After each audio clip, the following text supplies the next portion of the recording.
Lancés à près de 60 km/h sur des chevaux pesant approximativement 500 kg, les jockeys prennent chaque semaine des risques considérables.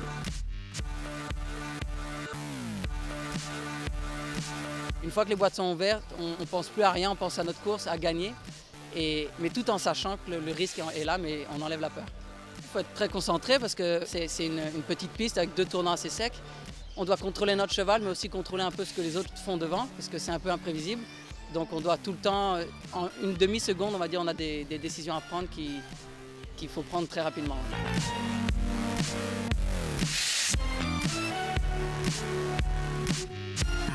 Vraiment, c'était un métier vraiment très risqué. Parce que tout à coup, dans une fraction de seconde, par contre, qui nous est arrivé. Surtout en course, on doit prendre beaucoup de précautions. Comment ça va passer, nous trouvons Azulas, lui-même, il tombé, sans espérer après les courses.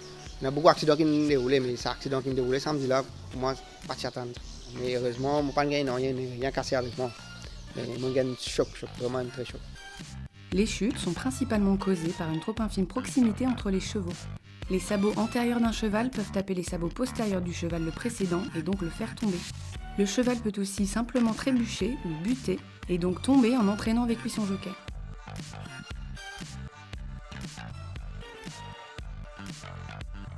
D'autres incidents minimes peuvent avoir lieu. Des chevaux étant toujours trop près l'un de l'autre peuvent se frotter l'un à l'autre et donc causer un déséquilibre des 2 jockeys concernés. Si ce rapprochement est vite contrôlé, la chute peut être évitée.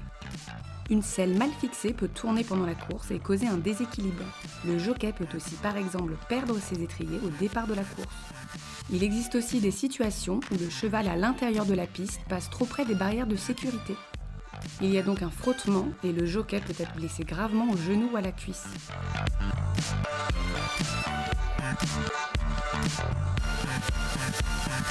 Pour pouvoir intervenir rapidement et empêcher les situations de s'aggraver, toute une équipe de médecins et d'infirmiers suivent à chaque course le peloton pour prodiguer les soins de première nécessité avant de transférer si besoin est les jockeys à l'hôpital.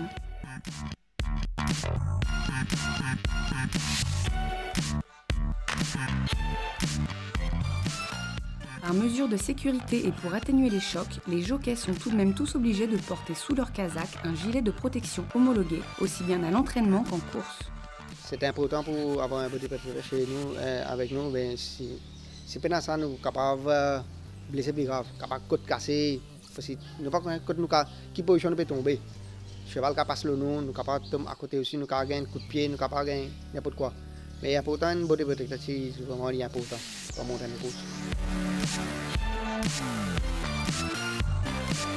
On est des sportifs avant tout et la victoire c'est quelque chose qui est comment dire, inexplicable. C'est vrai que surtout à Maurice par exemple, on revient, on est acclamé par nos fans, par tout le public et puis l'amour du cheval aussi.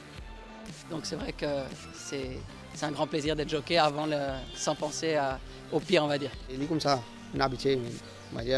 Pour moi, demain de tomber, n'importe quoi casser avec moi, si je me trouve qu'après 1 an, 2 ans, je suis capable de monter, je pourrais vite monter parce que je suis content de mon métier. Je suis content de mon cheval. Mais malgré les chutes et les fractures, ils sont tous animés par la même passion et le même goût du risque. C'est l'ivresse de la vitesse et aussi l'esprit compétitif, puisqu'on est dans les vestiaires des jockeys, on est amis tous avant tout.